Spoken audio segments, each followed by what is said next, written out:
पतित बहुत पावन की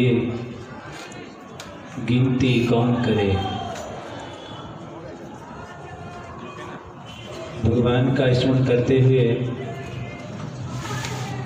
ये कहा कि हे भगवान, आपका स्मरण करने से, आपकी स्तुति करने से अनेकों पतित आत्माएं जिनकी गिनती नहीं है, ऐसी अनेकों पतित आत्माएं पावनता को प्राप्त हो गई, भगवत अवस्था को प्राप्त हो गई।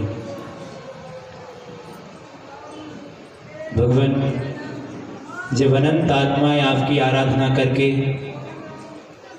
पतित से पावन हो गई, तो मैं भी एक पतित हूँ और आपके चरणों में ऐसी ही भावना लेके आया हूँ कि मैं भी पतित से पावन बन जाऊँ, क्योंकि इस दरबार पर जो भी आता है वो खाली हाथ नहीं जाता है। अन्य दरबारों पर जाने वाला तो खाली हाथ जा सकता है परमात्मा,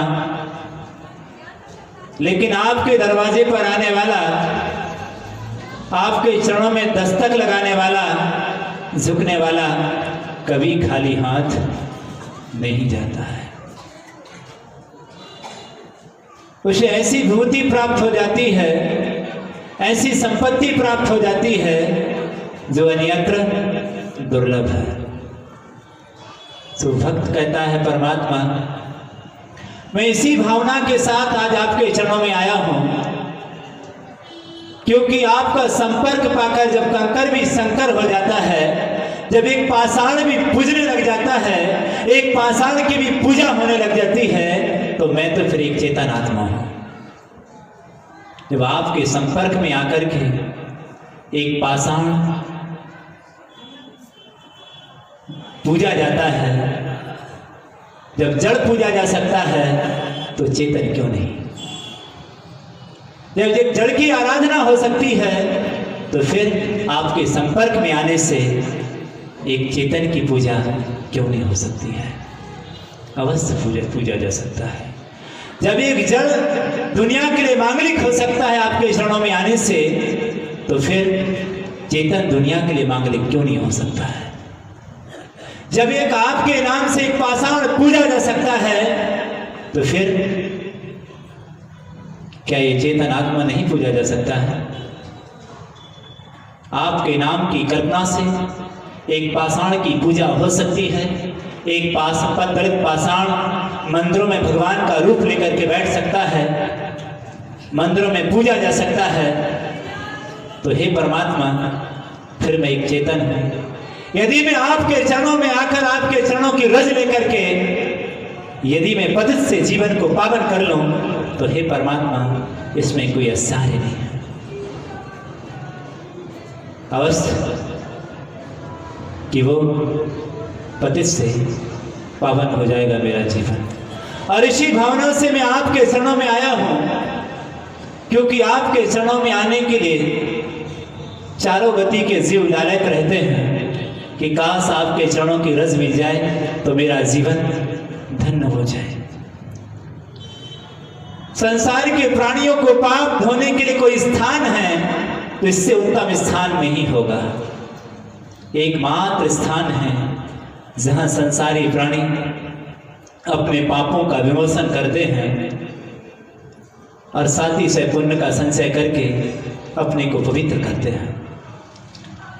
तो कहते हैं कि ऐसी पवित्र सरता मुझे प्राप्त हुई है कि आपके पास में आया हूं, और जैसे उन सब जीवों का जीवन धन्य हुआ, ऐसा मेरा जीवन भी धन्य होगा।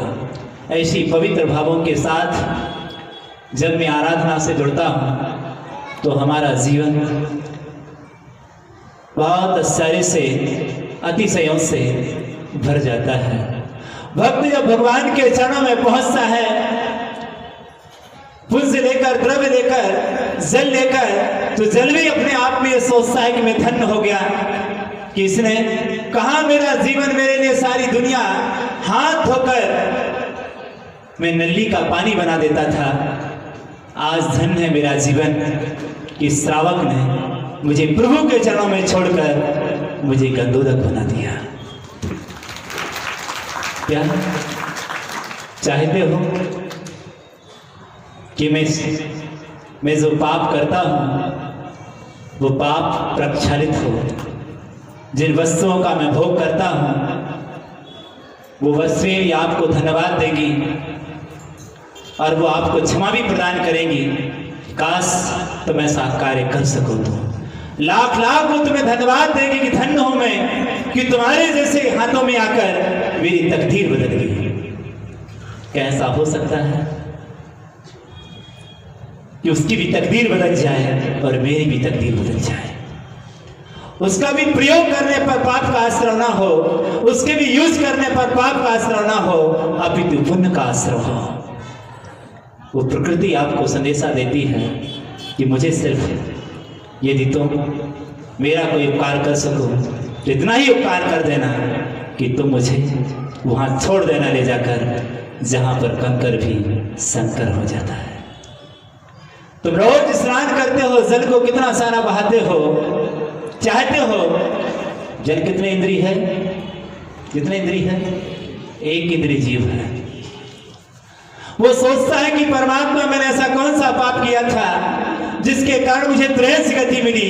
त्रैस गति में भी मुझे जल बनना पड़ा। जो चाहे जब चाहे जहां चाहे जैसा चाहे यूज करता है अपनी मर्जी के अनुसार। जितनी मात्रा में मन में चाहा उतना मैं यूज कर लेता हूं, जहां चाहे गिरा देता हूं। मेरा मन है चाहे तो नली में गिरा दूं, चाहे तो गंदगी में गिरा दूं, चाहे तो गंदे स्थान पर जहां चाहे जैसा चाहे मैं यूज करता हूं। वो कहता है परमात्मा मेरे पास कोई शब्द नहीं है कि मैं संसार से कह सकूं किस प्रकार से मुझे मत सताओ, इस प्रकार से मेरी दयनीय दशा मत बनाओ। मैं भी एक जीव हूं, मैं भी सुख चाहता हूं, मेरे साथ इस प्रकार का अन्याय नीति का दुर्व्यवहार मत करो। मैंने कर्म किया था, मैंने कोई पाप किया था जिसके परिणाम मुझे ऐसी पर्याय में भेजा गया। ये दुनिया मुझ पर रहम नहीं करती है, कितने सारे क्रूर व्यवहार करती है, पर मैं इस दुनिया को एक ही शब्द कहना चाह रहा हूं, इस दुनिया से एक ही निवेदन करना चाहता हूं कि सुनो, मैंने कर्म किया था, मेरे कर्म के परिणाम स्वरूप मुझे इस गति में आने के लिए मिला। मुझे पृथ्वी जल अग्नि आदि वनस्पति आदि में भटकने में पड़ा, लेकिन तुम ध्यान रखना कि तुम ऐसे कर्म मत कर लेना कि मेरा आज मेरा वर्तमान मेरा है, कभी तुम्हारा ये वर्तमान मेरा वर्तमान कभी तुम्हारा वर्तमान ना बन जाए। तुम्हारा मेरा वर्तमान कभी तुम्हारा वर्तमान ना बन जाए। सावधान रहना। वो बार बार कहता है कि कहीं ऐसी भूलें ना हो जाए तुम्हारे द्वारा कि तुम भी इसी यात्रा में, तुम्हारी भी यही यात्रा हो जाए जो मेरी अनंत की यात्रा चल रही है। वो कह रहा है सुनो, तुम मेरा यूज करना, बहुत अच्छे से करना, और मैं भी तुम्हें धन्यवाद दूंगा। तुम्हें पाप नहीं लगेगा। तुम एक काम कर देना मेरे लिए कि तुम मेरा जितना चाहे यूज करना, लेकिन सिर्फ एक काम कर देना तुम्हें मेरा कि तुम मुझे एक कलसे में भरकर और तुम कलसे में ले जाकर मुझे जिनालय में श्री जी के चरणों में छोड़ देना। मेरा जीवन धन्य हो जाएगा। क्या तुमने मुझे गंदा बनाया, तुमने मुझे नली में भेजा, तुमने मुझे उबाला, तुमने अनेक यातनाएं दी मुझे। मैंने तुम्हारे साथ कितना अच्छा व्यवहार किया। तुम भूखे थे, प्यासे थे, तुम्हारी प्यास को मैंने बुझाया। तुम तड़प रहे थे, मेरे बिना तुम्हारा जीवन अधूरा था, मैंने तुम्हें जीवन दिया। कितना बड़ा उपकार किया मैंने तुम्हारे साथ। तुम्हारे जीवन में, तुम्हारे शरीर में पानी की कमी थी, उस पानी की कमी के लिए मैंने साथ दिया। मैं प्रवेश किया मैंने तुम्हारे जीवन में, और कितने सारे मैंने तुम्हारे जीवन में उपकार किए, और तुमने मेरे साथ क्या किया? सुबह से उठकर कितना सारा मुझे बहाया व्यर्थ में, कितना तुमने फेंका मुझे। कोई बात नहीं है, तुमने मुझे अनेकों बार फेंका है, लेकिन ध्यान रखो, यदि मेरा किंचित भी उपकार तुम्हारे ऊपर और समझते हो कि जल बिना मेरा जीवन शून्य है, यदि समझते हो कि जल का मेरे लिए बहुत बड़ा उपकार है, तो वो करता है। एक ही काम कर लेना, सारे पाप तुम्हारे माफ हो जाएंगे।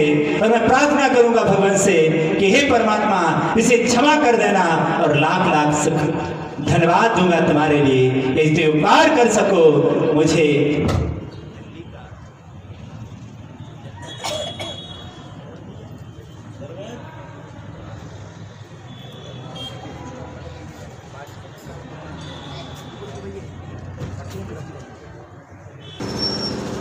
जल की पुकार थी कि तुम मुझे, अनेक बार तुमने मुझे गंदा किया, अनेक बार तुमने गंदा करके मुझे नली का पानी बना दिया, कीचड़ बनाया मुझे।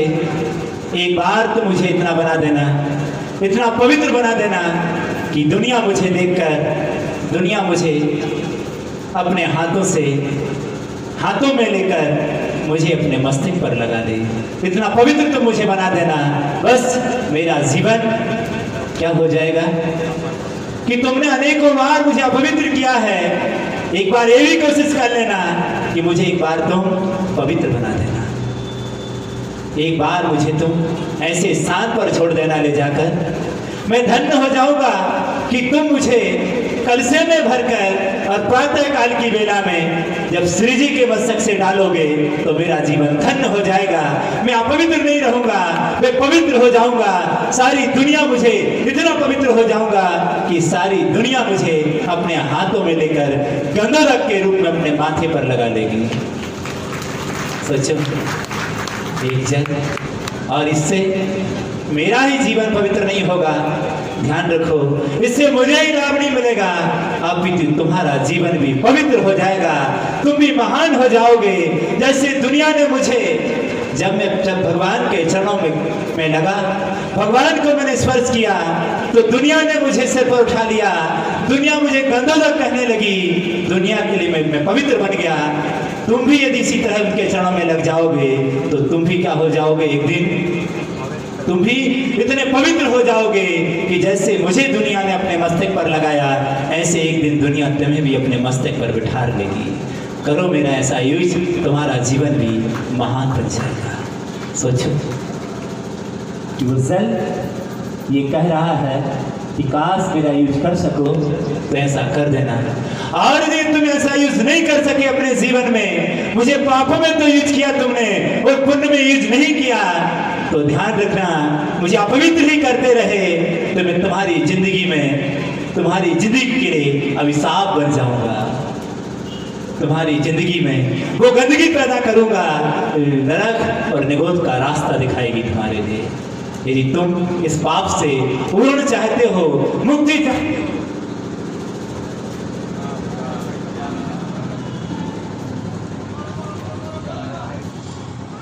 हो, जल आपको ये कह रहा है कि मेरे उपकार हों, तो तुम वास्तव में मेरे उपकारों को चुकाना चाहते हो तो क्या कर देना, अपने हाथों से मुझे श्री जी के चरणों में छोड़ देना।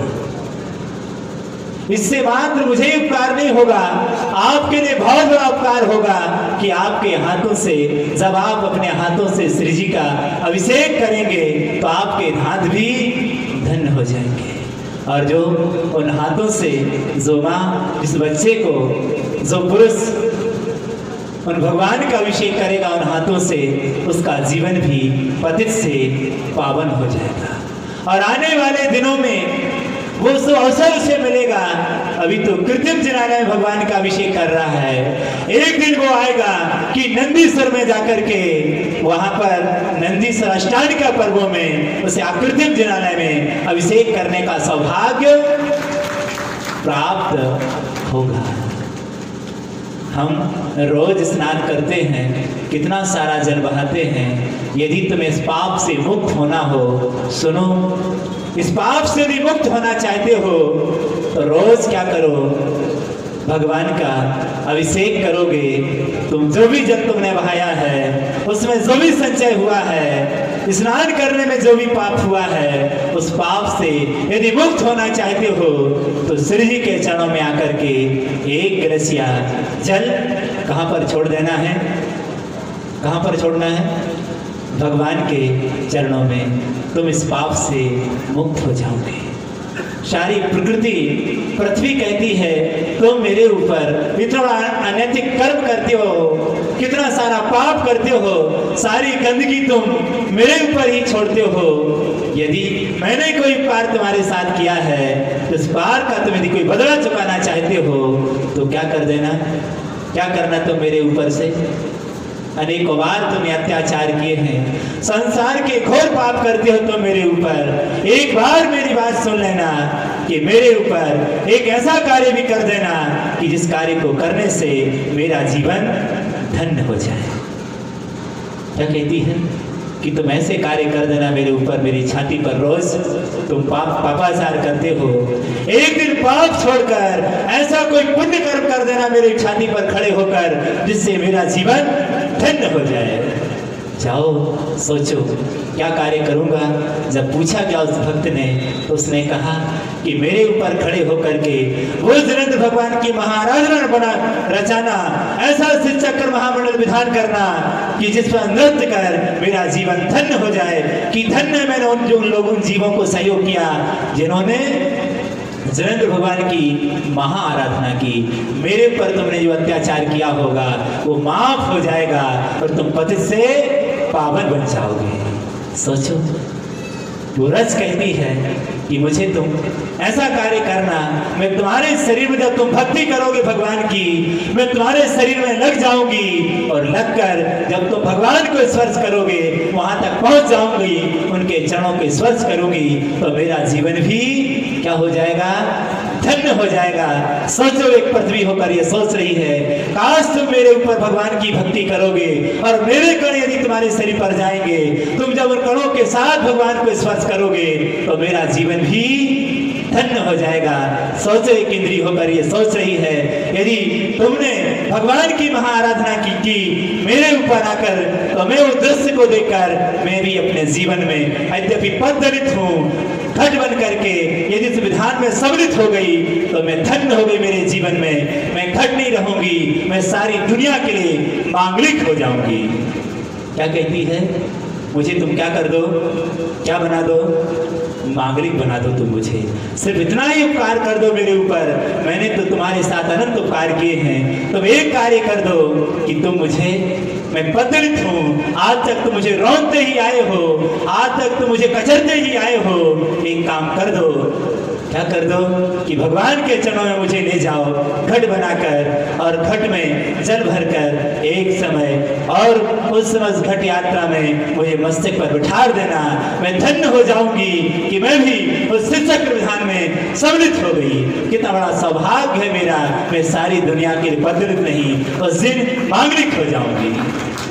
सोचो, वो मिट्टी भी तुम्हारे इस विधान में आकर अपने आप को क्या मान रही है? मांगलिक मान रही है। सोचो, और अग्नि क्या कहती है? सोचो, काश तुमने मेरे साथ कितना घोटाला किया है, कितने बार तुम मुझे डराते हो, बुझाते हो, कहाँ कहाँ नहीं तुम मुझे लगाते हो, कितने सारे तुम मुझे सताते हो। एक बार कर लो। वास्तव में मैंने कितना उपकार किया तुम सबके साथ में। तुम्हें भोजन कराती हूँ पकाकर, तुम्हारे भोजन को पचाती हूँ, तुम्हें प्रकाश देती हूँ, तुम्हें रोशनी देती हूँ, तुम्हें चलने के लिए गति देती हूँ। काश मैं नहीं हूँ तो तुम शून्य हो जाओगे। मेरे से तुम्हारे अंदर गति होती है। यदि मैंने कोई तुम्हारे साथ उपकार किया है तो एक ही उपकार कर देना कि तुम मुझे ले जाकर मंदिर में भगवान की 108 1008 दीपों से महाआरती कर लेना। मेरा जीवन धन्य हो जाएगा। कि मुझे क्या कर देना? आचार्य भगवंत ने एक बहुत अच्छी पंक्ति लिखी है कि पंख नहीं पंकज बनूं, मुक्ता बनूं नसीब, दीप बन जलता रहूं प्रभु पद पाद समीप। क्या कहता है? अग्नि क्या कहती है, सिर्फ इतना ही उपकार कर देना तुम मुझे, तुम घर में जलाते हो, एक बार ये कार्य कर देना कि मुझे 3 लोग के सामने विश्ववंदनी भगवान के चरणों में ले जाकर दीपक के रूप में वहां पर जला देना मुझे। मैं वहां पर जलकर अपने जीवन को धन्य मानूंगी कि धन्य हो गई मैं, आज मेरा जीवन धन्य हो गया कि मैंने आज विश्ववंदनीय भगवान के चरणों की आरती कर ली। इससे बड़ा मेरे जीवन में दूसरा कोई सौभाग्य नहीं हो सकता है। बोलो, क्या उस अग्नि को तुम ये सौभाग्य दे सकते हो कि उसका जीवन धन्य हो जाए? कितनी बड़ी कृपा होगी आपकी कि वो भगवान के चरणों में आकर के आप सम्मिलित हुए हैं। वो भी चाहती है कि भगवान मैं भी इस पावन पुनीत कार्य में सम्मिलित होकर के साथी से पुण्य कार्जन कर सकूं। मैं भी उस चक्र महामंडल विधान में जाकर अनंत अनंत भगवंतों की होने वाली जो महा आराधना है, मैं भी सम्मिलित होकर इस पुण्य का संचय कर सकूं, मैं भी अपने जीवन को धन्य कर सकूं। वो एक इंद्रिय होकर ये भावना भाती है, क्या हम ये अवसर देंगे? यदि अवसर दे सके उसके लिए बहुत बड़ा उपकार होगा। उसका तो उपकार होगा ही होगा, लेकिन आपका भी बहुत बड़ा उपकार होगा। सिर्फ करना क्या है, 1008 दीपकों से क्या करना है, क्या करनी है, क्या करनी, जोर से बोलिए, आरती करनी है। ऐसी महाआरती करनी है कि यहाँ पर धूम मच जाए। वैसे इसे चक्र महामंडल विधान में उन भगवंत की हमने महाआराधना कर ली, अपना जीवन धन्य हो गया। और बहुत बहुत धन्यवाद देगी वो अग्नि कि धन्य हो गई मैं। कितने लोग जो भाव रखते हो, कितने दीपकों से आरती हो, हाथ उठा के बताए जरा। बहुत बढ़िया है, बहुत अच्छी बात है। बात ताली बजाने सबकी भावनाओं के लिए, कितनी पवित्र भावनाएं हैं। 1008 दीपकों से आरती करके यहाँ पर सब। हाँ, बहुत बढ़िया भाव बनाए कि एक दिन उस अग्नि को भी धन्यवाद दिया जाएगा कि जिसके हमें इतना बड़ा उपकार किया है, उसका जीवन भी धन्य होगा। और एक दिन वो वनस्पति भी जो हम सबको क्या करती है, वो वायु भी क्या करती है, कितना सारा उपकार करती है हमारे ऊपर, उसके उपकारों से हम उपकृत हैं। वो भी कहती है यदि ऐसा अवसर मिल गया तो मैं भी भगवान के चरणों में पहुंचकर वायु चलकर किसी को किसी प्रकार की दिक्कत नहीं होने दूंगी, मेरा जीवन भी धन्य हो जाएगा। उस विधान में सम्मिलित हुई तो वनस्पति कहाँ पीछे रहेगी, वो भी सोचेगी कि धन्य मेरा जीवन, मैं इतना सारा तुम्हारे जीवन में साथ देती हूँ, भोजन बनकर, फल बनकर, पकवान बनकर, ना जाने कैसे कैसे रूप बनकर आपके बीच में आती हूँ, तो मेरा सेवन करते हो। एक ही बहुत बड़ा उपकार होगा कि तुम मेरे फलों को, मेरी वस्तुओं को यदि श्री जी के चरणों में अर्पित कर दोगे तो मेरा जीवन क्या हो जाएगा, धन्य हो जाएगा। चाहे बादाम के रूप में अर्पण कर देना, चाहे वो श्रीफल के रूप में अर्पण कर देना, चाहे वो चावल के रूप में हो, लौंग के रूप में हो, किसी में भी तुमने अर्पण कर दिए तो मेरा भी एक इंद्रिय पर्याय पाना सार्थक हो गया, मेरा जीवन भी धन्य हो गया। सोचो यदि इन सबको हम यहाँ पर नहीं लाए, अपने हाथों से महाआराधना नहीं की, इनको यहाँ पर नहीं अर्पण किया, हमने तो खाया पर इनको यहाँ नहीं चढ़ाया, इससे बड़ा अपराध हमारे जीवन में दूसरा नहीं हो सकता है। बहुत बड़ा पाप है। हम चाहते हैं कि इन पापों से हम मुक्त हों। कितने लोग चाहते हैं कि इन पापों से मुक्त हों? हाथ उठाएं जरा। इतने सारे लोग हैं जो इन तमाम पापों से मुक्त होना चाहते हैं, जो सिर्फ पेट ही नहीं भरते हैं। वो कहते हैं मात्र पेट ही नहीं भरता हूँ भगवान, मैं उन जिनेंद्र भगवान की इस पेटी से महाआराधना करता हूँ, मात्र पेट भरने के लिए नहीं कमाता हूँ, द्रव्य के लिए, उस द्रव्य से इस महाआराधना को भी करता हूँ। ये मानेगा तुम्हारे द्वारा जो संचय किया हुआ द्रव्य है वो तुम्हारे जीवन में पुण्य बन करके आएगा, छप्पर फाड़ के आएगा, वो कभी तुमसे अलविदा नहीं होगा। और ऐसा इन द्रव्यों से तुम्हारे लिए धन्यवाद मिलेगा कि कभी वो दिन नहीं आएगा कि तुम भूखे मरोगे। हमेशा हमेशा तुम्हारी थाली में भोजन रहेगा। वो वनस्पति तुमसे कभी दूर नहीं होगी, वो लक्ष्मी धन पैसा दूर नहीं होगा तुमसे, क्योंकि तुम महाआराधना से जुड़े थे। उसे मालूम है कि तुमने भगवान की आराधना की थी, वो अन्न तुमसे कभी दूर नहीं होगा क्योंकि तुमने महाआराधना की थी। इसलिए धन अनाज आदि हमेशा तुम्हारे पास में बना रहेगा। ऐसी महाआराधना कर रहे हैं, ऐसे पुण्य का संचय होगा। इसलिए इस महाआराधना से हाथ मिले हैं, पैर मिले हैं, यदि ये मिले हो हाथ तो इन हाथों को धन्यवाद देना, इन हाथों से महाआराधना करना, जिनसे ये जीवन आने वाले समय में फिर से चाहते हो कि भगवान मुझे फिर से हाथ मिले और फिर से 2 पैर मिले, फिर से 2 आंखें मिले, फिर से 2 कान मिले, तो कान खोलकर सुन लेना कि मुझे वो कार्य कर लेना है ताकि अगली बार फिर से मुझे यही अवसर पुनः प्राप्त हो जाए। हैं?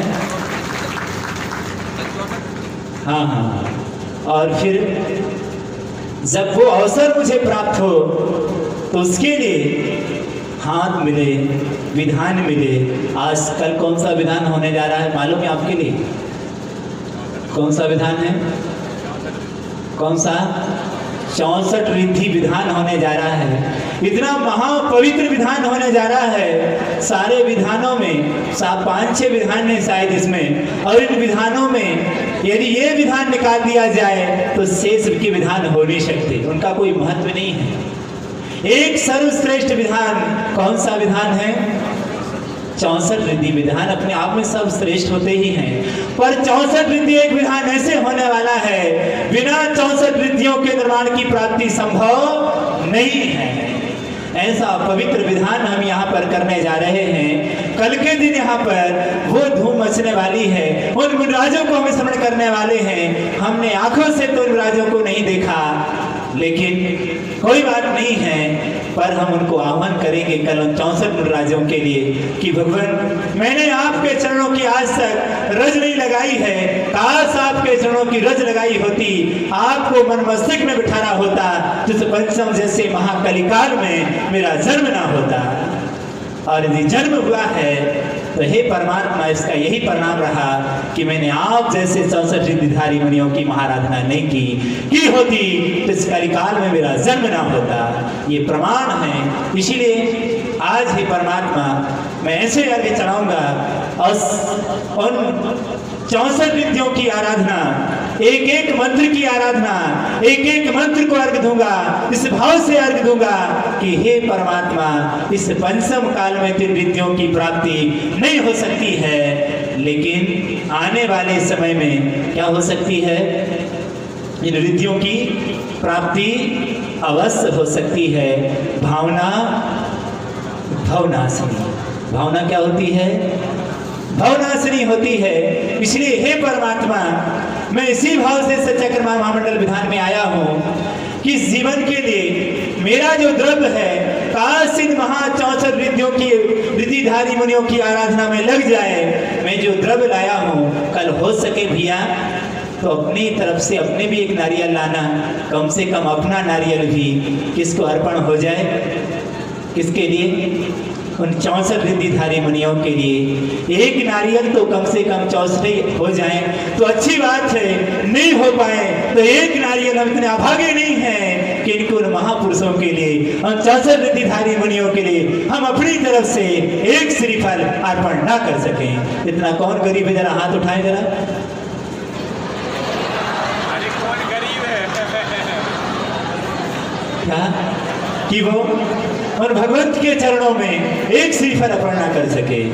मतलब सब लोग अमीर हैं, हम ऐसे अभागे नहीं हैं, हमने इतना पाप नहीं किया है कि सच्चक्र महामंडल विधान हो रहा हो, उस विधान में 64 रिद्धि महामंडल विधान हो रहा हो, उस विधान में हम सम्मिलित ना हो।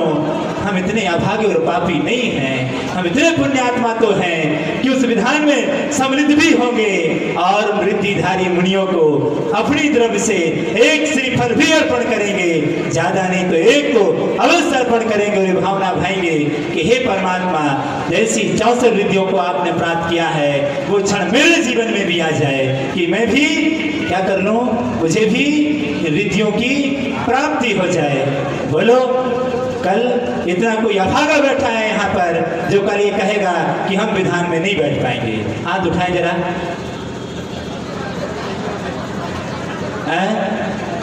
इतना कोई अभागा बैठा हो, इतना पाप किया हो उसने पूर्व जन्म में, उसके भावना बन रहे हो? कोई हो सकता है कोई इतना पाप कर का उदय हो कि वो ना बैठे, वो भावना बनाए? शायद मुझे लगता है कि जो वास्तव में जनेंद्र भगवान के भक्त होंगे और वास्तव में 64 रिद्धियों के महत्व को समझते होंगे तो वो कभी पीछे नहीं होंगे, वो सबसे आगे बढ़ चढ़कर हिस्सा लेकर के चाहे कुछ भी हो जाए इन मुनिराजों के लिए, इन 64 रिद्धियों के लिए 3 कम 9 करोड़। कितने मुनिराज होते हैं हाईएस्ट? कितने? 3 कम 9 करोड़। कल तो वो दिन है जब मुझे 3 कम 9 करोड़ मुनिराजों की महाआराधना करने का अवसर मुझे प्राप्त होगा। ओहो कितना पवित्र है। 6वें गुणसान से लेकर कौन से गुणसान तक? 14वें गुणसान तक के मुनिराजों की आराधना करने का मुझे अवसर मिलेगा। एक एक रिद्धिधारी मुनिराजों की महाआराधना करूंगा, एक एक रिद्धिधारी मुनिराज को मैं अर्घ दूंगा। पत्ययम पत्ययम प्रत्येक मुनिराज के लिए विस्मरण करना धन्य है। ये रिद्धिधारी, अणमा रिद्धिधारी मुनिराज, गरिमा रिद्धिधारी मुनिराज, प्रथम रिद्धिधारी मुनिराज, कितने सारे मुनिराजों के नाम आएंगे। कभी शायद हमने किसी मुनिराज को पृथक पृथक अर्घ नहीं दिया होगा। कल का दिन सामने समोसरण लगा होगा और वो 64 रिद्धिधारी मुनिराज जिनकी हम रोज क्या करते हैं? आराधना करते हैं। इतना पुण्य तो नहीं किया भगवान कि मैं आपको साक्षात आपके दर्शन कर सकूं, लेकिन इतना अभागा भी नहीं हूं कि आपको अर्घ ना दे सकूं। इतना तो भाग्यशाली हूं मैं कि मैं आपको अर्घ दे सकूंगा। लेकिन मुझे विश्वास है कि मैंने इतना पुण्य तो नहीं जोड़ा कि साक्षात दर्शन कर सकूं, लेकिन इतना पुण्य तो जोड़ा है मैं आपकी महापूजन कर सकूंगा। आज जब इतना पुण्य जोड़ा है, इस पूजन से इतना पुण्य भी संचय हो जाएगा कि कल मैं साक्षात उनके समर्थन में बैठकर उनकी महाआराधना कर सकूंगा।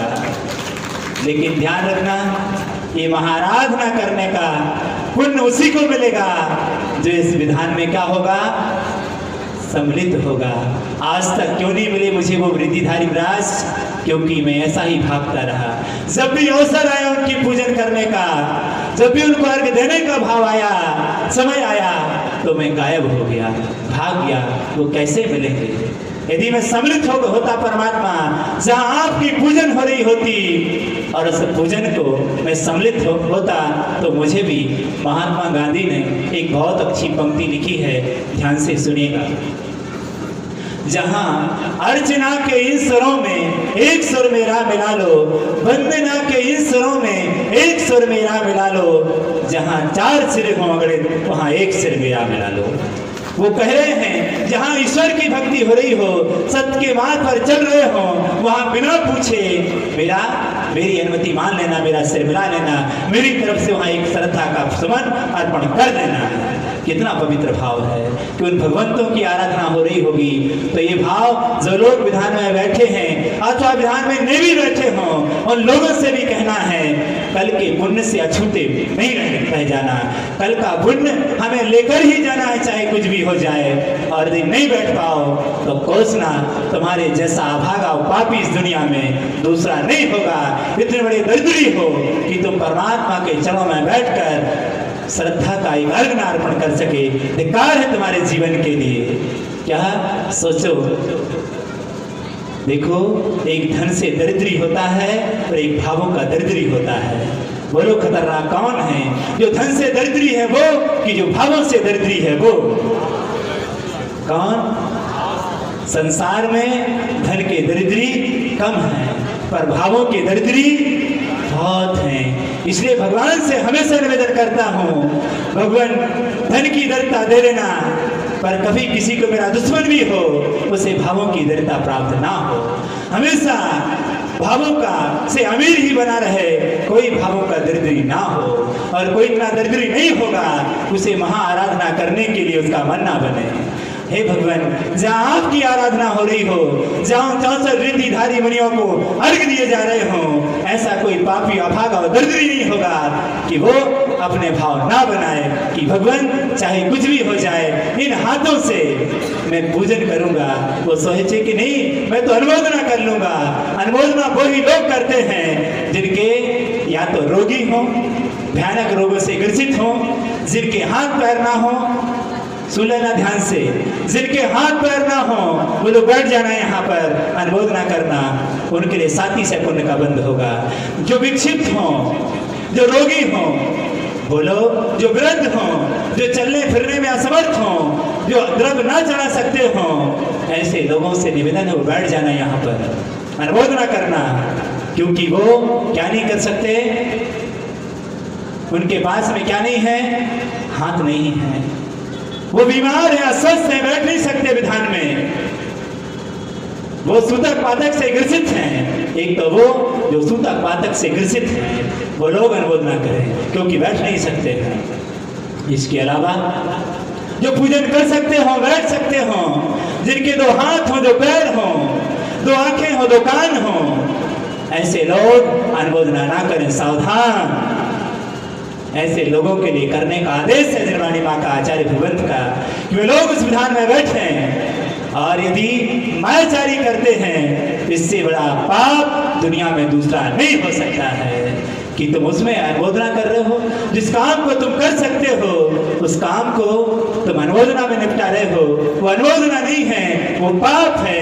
करने का सामर्थ्य रखते हुए भी तुम आलस प्रमादी बन के कौन कपड़ा पहने, कौन द्रव्य लेके जाए, कौन अभिषेक करे, बेटर है कि पैंट शर्ट पहन के बैठ जाएंगे किनारे में, सब लोग चढ़ाएंगे और हम क्या करेंगे, ताली बजाएंगे। क्या भैया, ताली नहीं बजाना, सब छोड़ करके और कपड़ा बदल करके आ जाना कल के विधान में। इन दिनों में पता नहीं परसों का जीवन क्या होगा, एक पल का भरोसा नहीं है। कर लेना आराधना और चढ़ा देना उन मुनियों को अर्घ। हो सकता है कि आने वाले समय में वो रिद्धियां जब तुम्हें उत्पन्न होंगी तो इसका परिणाम एक ही होगा कि वहां पर एक चक्र महामंडल विधान किया था, मैंने भी उन भगवंतों को अर्घ दिया था, उसके परिणाम स्वरूप उन रिद्धियों से ऐसे पुण्य का संचय हुआ कि स्त्री पर्याय छिद गई। कौन सी पर्याय छीनना चाहते हो? इससे लूले लगड़े 8 चीजों पर ताला लगेगा, ध्यान रखिएगा। 8 चीजें तुम्हें नहीं मिलेंगी जो इस महाराधना से जुड़ेगा। पहली बात तो नरक नहीं जाएगा, दूसरी बात प्रेस गति में नहीं जाएगा, 1 इंद्री 2 इंद्री 3 इंद्री 4 इंद्री, विकलांग नहीं होगा, गाय भैंस कुत्ता बिल्ली की पर्याय में नहीं जाएगा, और सुनिएगा दरिद्री नहीं होगा, भिखारी नहीं होगा, विकलांग नहीं होगा। फिर क्या होगा भगवान? इसी पर्याय में नहीं जाएगा, नपुंसक नहीं बनेगा वो। 8 चीजों पर ताला लगेगा सीधा सीधा, 8 चीज बन नहीं सकता वो। फिर क्या होगा भगवान? कहते हैं कि यदि देवगति में भी जाएगा तो देव दुर्गति को प्राप्त नहीं होगा, मनुष्य में भी जाएगा तो मनुष्य में भी अच्छी कौम में ही जन्म लेगा, मनुष्य में भी घटिया कौम में जन्म नहीं लेगा। ये वो आशीर्वाद, ये उस विधान का फल कहा। बजाओ ताली, 8 स्थानों पर ताला लगे तो बोलो वो विधान हमारे लिए क्या होगा? क्या घाटा लगेगा? उन मुनियों की आराधना करने से इतना बड़ा महान कार्य होने जा रहा है। तो भैया पीछे मत रखना अपने आप के लिए। यदि 8 स्थानों पर नहीं जाना चाहते हो तो इन बातों को ध्यान से सुन लेना, और कल वो भाव से जो कराना कि भगवान महाराज ने तो 1 श्रीफल की बात कही थी, हम कितने लाए? 64 श्रीफल लाएंगे और हम अपने श्रीफल अर्पण करेंगे। जिंदगी में एक बार ये भी काम कर लो। कहते हैं संसार के बहुत से कामों में कहते हो करके तो देखो, अरे ये काम भी तो करके देखो एक बार अपने हाथों से, और वो भी सामने पंच परमेष्टि विराजमान हो और संवत्सर में अथो से चक्र महामंडल विधान के अवसर पर एक बार 64 नारियल अर्घ के साथ अर्पण करके देखो अपने हाथों से, क्या जीवन में चमत्कार घटता है। अनेक बार दूसरों के तो नारियल चढ़ाए हैं, एक बार अपने भी नारियल चढ़ा के देखो, जीवन कितना महान होता है। जो लोग अर्पण कर रहे हैं उनको अर्पण करने दो, एक बार अपनी तरफ से भी अर्पण करके देखो, जीवन में भगवान धन्य हो गया। उस दिन मैंने मेरे जीवन में 64 रिद्धिधारी मुनियों की पूजा कर की है, ये मानेगा कि आज जीवन धन्य हो गया। मैंने रक्षाबंधन में तो मुनियों की पूजा की थी, लेकिन वास्तव में आज पूजन की है मैंने और रिद्धिधारी मुनियों की। और कितने 3 कम 9 करोड़ मुराजों की पूजा हो जाएगी, और आचार्य विद्यासागर जैसे संत की भी उसमें महाआराधना हो जाएगी। बोलो कितना अच्छा होगा हमारे जीवन में कि सारे जितने विराजमान मुराज हैं सारे मुराज सुधा सागर, प्रमाण सागर, समय सागर जैसे महासंत, आचार्य विद्या सागर जैसे आचार्य की महाआराधना उसमें सम्मिलित हो जाएगी। हमारा जीवन क्या हो जाएगा? धन्य हो जाएगा कि आज धन्य हो गया कि मैंने उन मुनियों की पूजन की, और उसकी एक काल की नहीं, तीनों कालों के रीतिधारी मुनियों की पूजन हो जाएगी। इसीलिए इस पवित्र भाव से कल हम सब कितने लोग ऐसे हैं जो अपनी तरफ से 64 नारियल ला करके और अर्पण करेंगे? हाथ उठाएं जरा। इतने लोग हैं जो कल अपनी तरफ से अर्पण करेंगे। अपने पास रख लेना और अर्पण कर देना। अपने जीवन को से लोग भाव बनाना कि भगवान मैं भी, और मैं भावनाओं तक प्रेषित करता हूँ कि भगवान थोड़ी सी कंजूसी तो दी है, दिलेरी तो दी है, पर भाव में अभी भी क्या है? कमी है। तो ऐसे उत्कृष्ट प्रणाम मिल जाए। पूरे परिवार के साथ कल आए सब लोग, और पूरे परिवार के साथ आए सब लोग, तो भैया सोने में सुहागा होगा कि हम पूरे परिवार के साथ क्या करेंगे? कल 64 वृद्धि विधान करेंगे। यहाँ पर कितना अवसर होगा आपके लिए बताया जाएगा कि किस तरह से यहाँ पर और भी व्यवस्था हो सके तो बनाएंगे। पूरा सब परिवार 64 वृद्धि विधान करेगा अपने अपने नारियल। अब किसी के हाथ से झटकने की जरूरत नहीं है, लाइन में लगने की। तुम हमें दे दो भैया, एक नारियल दे दो भैया, काहे भिखारी बन रहे? कहे नहीं आएगा। हम अपने हाथ से अपनी द्रव्यों से अर्पण करेंगे। हम किसी से नहीं मंगाएंगे कि तुम हमें नारियल दे दो। हम अपने नारियल संपूर्ण पवित्र भाव के साथ अर्पण करेंगे। वो लोग भी अर्पण करेंगे जो लोग नहीं बैठे हैं। सब परिवार आकर के कल वो इतिहास बन जाए कि आज तक भूतो ना भविष्य थी। इस तरह से कार्य हो जाए तो बहुत बड़ा उत्तम कार्य होगा कि हम उस कार्य को कर सके और अपने जीवन को भी मांगलिक बना सके। इसी भावना के साथ पूज्य गुरुदेवाचार्य भगवंत श्री विद्यासागर जी महाराज की, पूज्य गुरुदेवाचार्य भगवंत श्री आर्जव सागर जी महाराज की ओर परम पूज्य मुनि श्री विलोक सागर जी, विभोज सागर जी महाराज की मात्र 801 रुपये में 64 नारियलों की व्यवस्था यहाँ पर बनाई जा रही है। हाँ,